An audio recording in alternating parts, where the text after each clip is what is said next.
Sup, you beautiful bastards. We got a lot of news to talk about today. We're breaking down the disturbing truth about Diddy, the video that exposed him as an abusive monster and all the fallout. The president of Iran was killed in a helicopter crash over the weekend, and the impacts could be huge. The ICC is requesting arrest warrants for Netanyahu and Hamas leaders. And we've got to talk about these zombie mortgages because they may be about to screw you or someone you know. And then there's even more that we got to talk about today, so let's just jump into it. Starting with, P. Diddy deserves to be hit in the back of the head with a baseball bat. With a juice to the gills, big-headed Mark McGuire or Barry Bonds being the one swinging. Right, that is what I felt when I saw that surveillance footage that came out over the weekend. Which if you didn't see, or you just need a reminder, on Friday, CNN obtained and published surveillance footage showing Diddy assaulting his then-girlfriend Cassie Ventura at a Los Angeles hotel in March of 2016. While the video doesn't have audio, you can see Cassie walking down the hallway into an elevator bank, Diddy then running down the hall in a towel, at which point I cannot show you what happens next here in this video, but it is very easy to find, and I will describe it, because once at the elevators, Diddy grabs Cassie by the neck, throws her down to the ground, and then kicks her before attempting to drag her down the hall. And it looks absolutely vicious. Also later in the video, Cassie's seen using a hotel phone before he pushes her into a corner. At another point, he throws an object down the hall with reports saying that it was thrown in Cassie's direction. You know, with all this, you had Cassie's lawyers telling CNN this footage has only further confirmed the disturbing and predatory behavior of Mr. Combs. Right, because as should be noted, the events in this video match some of the claims in a lawsuit that Cassie filed against Diddy that was settled back in November. That lawsuit claiming that around March of 2016, Diddy became intoxicated and punched Cassie in the face, giving her a black eye. And so when he finally fell asleep, she tried to leave, but he woke up and followed her down the hall, yelling at her before grabbing her and throwing glass vases at her, with her taking a cab to her apartment. But according to the suit, upon realizing that her running away would cause Mr. Combs to be even angrier with her and completely stuck in his vicious cycle of abuse,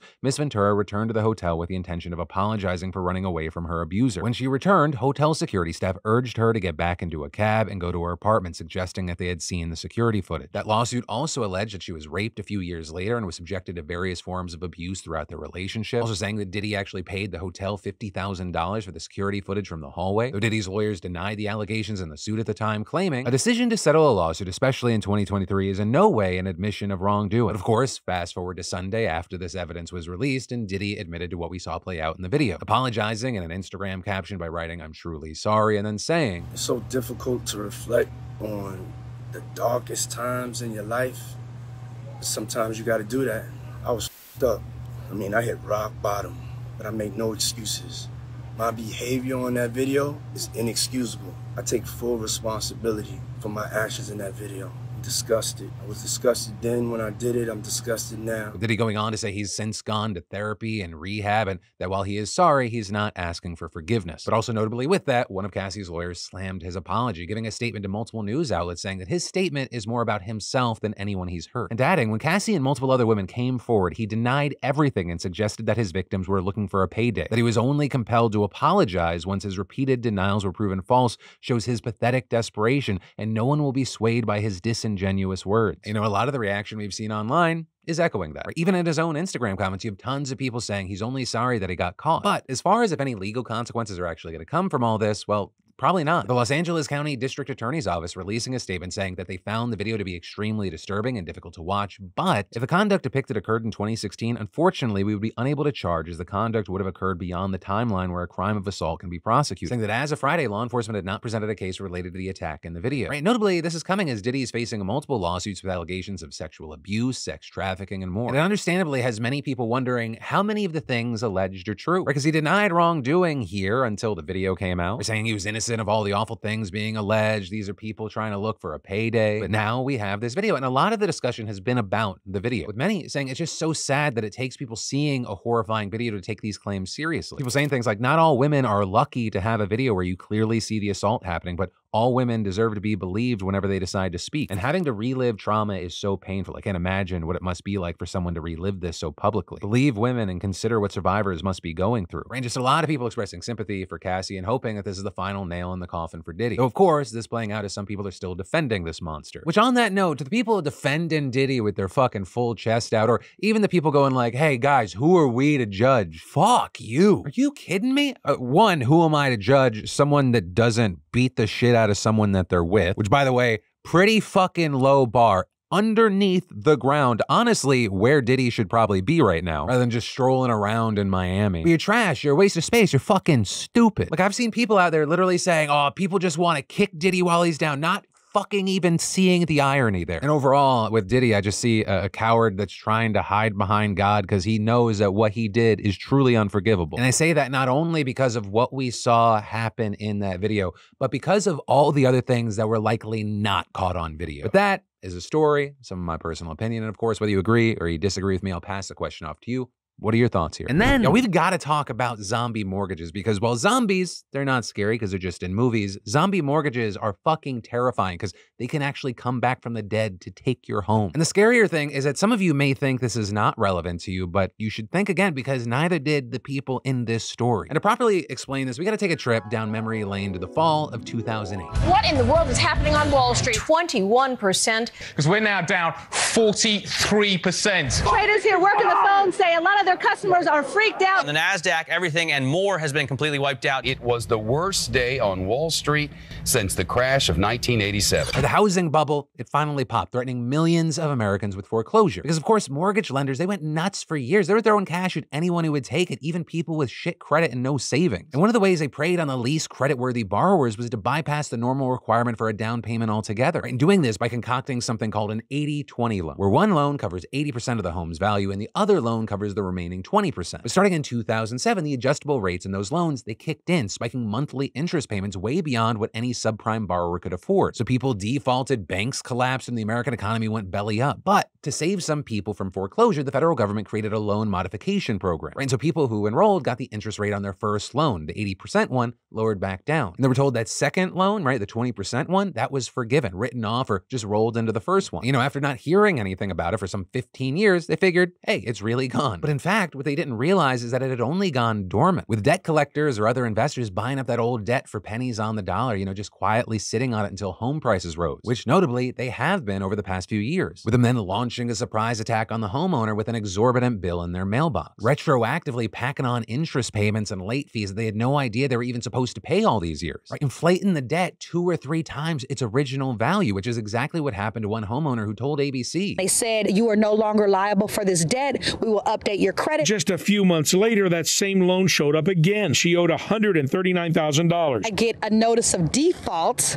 and hundreds of realtors calling me about my house saying, do I want to sell it? It's pre-foreclosure. Which is why these second loans are called zombie mortgages. It's like a horror story, right? They're coming back to haunt you from the dead. Now, foreclosures, they're hard to track, so quantifying the scale on this is difficult. But with that, NPR looked at several states where the data is available, and the numbers are scary. Right? In New York, for example, foreclosures have been initiated on at least 10,000 zombie mortgages in just the past 2 years, with another 500 showing up in Maryland. You know, the debt collectors, they're making money hand over fist doing this because they're paying nothing, maybe several $1,000s for several $100,000 properties, which is why many of the victims have told reporters it feels essentially like highway robbery. Right? I mean, you have people who have lived in these homes for up to 20 years, who have raised families in them, made memories in them, planned futures in them. I'm on the brink of losing my home over a simple piece of paper. Had they have sent me a paper every month stating, this is still here, hey, you owe this, I would have paid it. It's horrible thinking I could be out there homeless. Yeah, the very big thing is that all of this is completely legal. Though that's not to say that you can't get a lawyer and fight back. Or depending on the details, you may be able to claim that the debt collectors violated certain regulations by not notifying you about the interest payments. Which is why if you have or had a second mortgage, listen to this foreclosure prevention advocate who spoke to Fox News. You have to check your title report. If you have a second that you think is paid off, you need to make sure it was reconveyed. If you think it was not even just paid off, if you think it was just wiped out,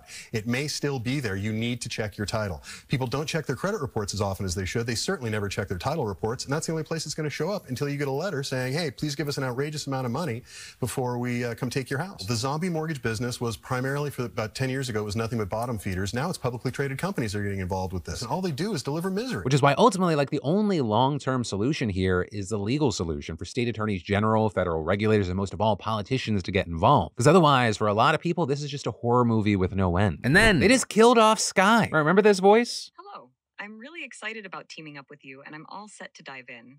So how can I make your life easier? Right, it's one of ChatGPT's AI voices. A lot of people saying it sounded like a virtual Scarlett Johansson, just like you heard her in the movie Her. With many, after hearing it, also saying the voice sounded very flirty, kind of almost erotic. And that voice, you might not have known, was called Sky. And its similarity to Scarlett Johansson is perhaps most apparent in a blog post that actually came back in September, back when OpenAI started rolling out new voice and image capabilities. Once in a tranquil woodland, there was a fluffy mama cat named Lila.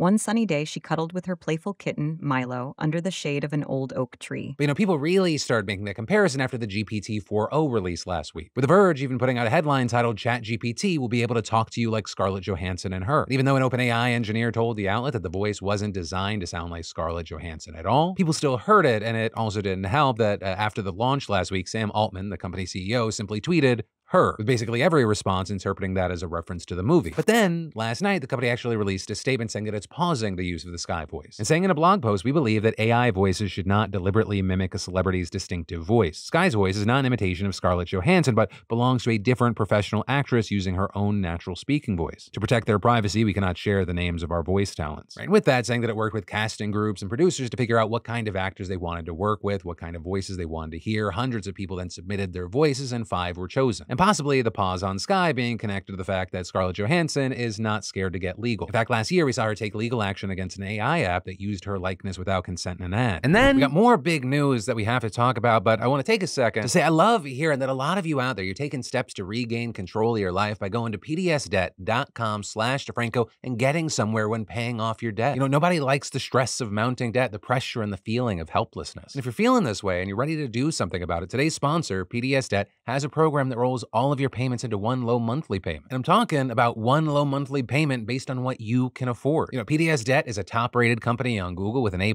rating on the BBB. They offer options that allow you to pay off your debt in a fraction of the time, saving thousands in interest and fees. And everyone with over $10,000 or more in debt qualifies, and there's no minimum credit score required. Right now, they're giving you beautiful bastards a free debt analysis. It only takes 30 seconds. So just head over to pdsdebt.com/DeFranco to receive a full breakdown on how to save on interest each month and the quickest way to take care of your debt. Just go to pdsdebt.com/DeFranco and get your quick and easy debt assessment today, because you're not alone, and it's time to regain control of your life and live for you, not your debt. And then, Virginia's Republican Governor Glenn Youngkin, he is using his veto stamp right now the same way that I used myself when I first discovered pornography, which is to say an amount that the person doing the thing probably thinks is a regular, normal amount, but what others might describe as aggressively excessive. Because just in the last year alone, Youngkin has vetoed over 201 bills, which, just to give you context, like a comparison, the previous record holder vetoed 120 pieces of legislation over 4 years. Right? In this totally unparalleled effort, it comes as Youngkin is working to thwart the Democratic majority that took control of the state legislature in 2022. Right? And notably here, many of the bills that Youngkin has vetoed concern culture war issues that could play into the upcoming presidential and congressional contests. And Democrats saying this waterfall of vetoes, it just solidifies his record as a hard-right politician. Right? Most recently, we saw Youngkin striking down bills that would have protected access to contraception and closed tax loopholes for Confederate heritage groups, with Youngkin arguing that the first proposal was overly broad and violated religious and parental freedoms. And regarding the prevention of tax breaks on a handful of Confederate heritage groups, Youngkin claimed that the organizations named in the bill were being unfairly singled out, and that notably, as he even admitted that the property tax exemption was ripe for reform, delineated by inconsistencies and discrepancies. But also, these are just the most recent. He's also struck down a number of other major measures this year, including a wide range of proposed gun laws, or things that would have banned ghost guns or prohibited firearms from hospitals providing psychiatric services. And so with all this, it's going to be very interesting to see how all this plays out in Virginia come November, especially because many saw the Republicans' upsets in the legislature last election as a response to Youngkin's increasingly hard-right shift. And then we've got to talk about how world politics got a major shakeup this weekend after the president and foreign minister of Iran died in a helicopter crash. Both of them were visiting East Azerbaijan, which, despite the name, is part of Iran and in the western part of the country. Notably, the area is extremely mountainous, and during their flight, they ran into very thick fog. Helicopters and fog, not the best combination, especially when you combine that with hilly or mountainous terrain. And while it's currently unclear what the failure was, you had state media saying that there was a technical failure. But regardless, the flight crashed and killed everyone on board. Now, initially, there was some hope that there might have been some survivors, but, it took rescue workers hours to get to the super remote crash site, and by then, essentially all hope was lost, with footage from a Turkish broadcaster allegedly from the site showing that it was a Bell 212 that crashed. Right? And that's actually very notable because those are made by the US and Canada, and they were likely bought decades ago before sanctions. And those sanctions, they may have led to trouble getting spare parts, leading to speculation that maybe that played a role in the crash. Although it should be said that despite Twitter conspiracy theories, it doesn't look like this was some secret plot by the CIA or the Mossad to kill Raisi, especially as Iran state media is not even making claims like that. But, that said, President Ibrahim Raisi's death, it's a massive deal both domestically and internationally beyond just normal day-to-day politics. Right? At home, there will be new elections soon and the presidency will be temporarily filled by the VP. But there, Raisi was seen as one of the last old guard of Iranian leaders from during the revolution. He was also widely considered one of the very few people who could really take over the supreme leader position when Khomeini died. guys. Right, that short list is even shorter now, with Khamenei's son believed to be one of the most likely successors now, which is extremely ironic because it'll turn the Republic into a hereditary monarchy wrapped in Islamic iconography, which is something the Republic was established to get rid of. But that, of course, further down the road. And as far as the now, there will be a funeral procession for Raisi. And while that will be widely attended, it's also very likely that this death will be celebrated, which, might seem odd when you consider that he won the presidential vote with like 60+% of the vote. However, a very key thing there is that pretty much all of his opponents were barred from running on top of a record low turnout. Additionally, we're talking about a guy that was infamous in Iran for having blood on his hands because shortly after the revolution, he was in charge of killing political prisoners, with that leading to thousands of deaths. And he apparently never really broke that habit, considering how heavy-handed his government's been with the past 2 years of protests. And then with this, there's an international shakeup. The death of Raisi, as well as the foreign minister, it comes as tensions are extremely high in the region. You have Iran and Israel exchanging blows, both directly, and not to mention all the proxy groups Iran supports that attack Israel. And those, they include the two major concerns that Israel has right now, Hamas and Hezbollah. And as a matter of fact, Iran is pretty much the only power in the region that supports those groups directly with funds and guns. But then finally, with this, of course, there is the big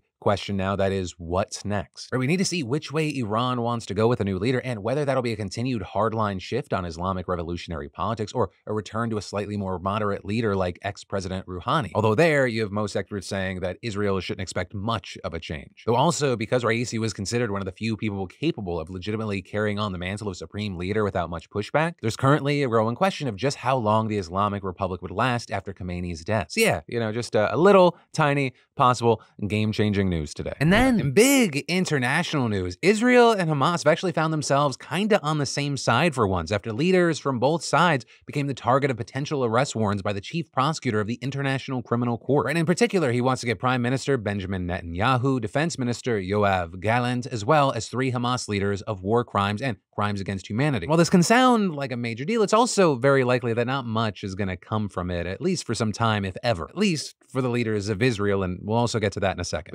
First off, a 3-judge panel still needs to approve the warrant, which is notably something that the United States is heavily pushing back against, with President Biden calling it outrageous and saying, "We will always stand with Israel against threats to its security." Which also, it shouldn't come as a shock, as the U.S. has long been opposed to the ICC and isn't party to it, which also means that even if an arrest warrant was made, the U.S. wouldn't enforce it. Meanwhile, Israel has also condemned the move, with the foreign minister calling it a historic disgrace that will be remembered forever, and that the country would work to ensure that any potential warrants are never enforced on Israeli leaders. And this, as Hamas has also condemned the ICC, saying that it, quote, equates the victim with the executioner. With this, one of the questions is, what exactly is the ICC pointing to in order to justify these warrants? And there, for Hamas, Chief Prosecutor Karim Khan pointed to the October 7th attacks, saying that these acts demand accountability. As for Netanyahu and Gallant, Khan said, the effects of the use of starvation as a method of warfare, together with other attacks and collective punishment against the civilian population of Gaza, are acute, visible, and widely known. They include malnutrition, dehydration, profound suffering, and an increasing number of deaths among the Palestinian population, including babies, other children, and women. However, with all this, even if a warrant is never executed, this could still serve as a big blow for both sides. For Hamas, it would make traveling even harder, not to mention that they'd be in big trouble if Fatah, which controls the West Bank, is given control of all of Palestine again. And that's because Palestine accepted the ICC's jurisdiction back in 2015, unlike Israel. With that actually pointing to a major reason the ICC was set up. It's an independent court that's supposed to help places with a failing judicial system go after war criminals. And in Israel's case, it argues that it is a functioning judiciary and doesn't need the ICC. As a matter of fact, it's because of this and other factors that many nations don't even recognize the court, including the United States, Russia, and China. Hell, the US even levied sanctions on the ICC prosecutor back in 2020 for their attempts to look into potential American war crimes in Afghanistan before Biden lifted them in 2021. Vladimir Putin, he's flaunted an arrest warrant since March of 2023 by traveling with seemingly no issues. Though that's also backed up by the realities of world politics.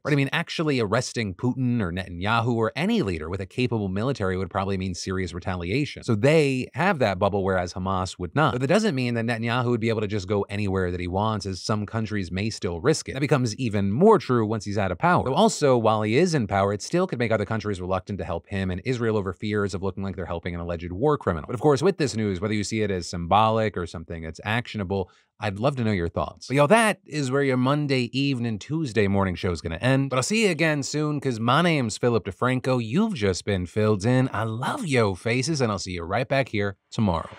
You on my mind a lot. Don't need no time watch. I don't know how I got you in my pocket spot. Yeah, that's babe. Need you every day. You like my oxygen.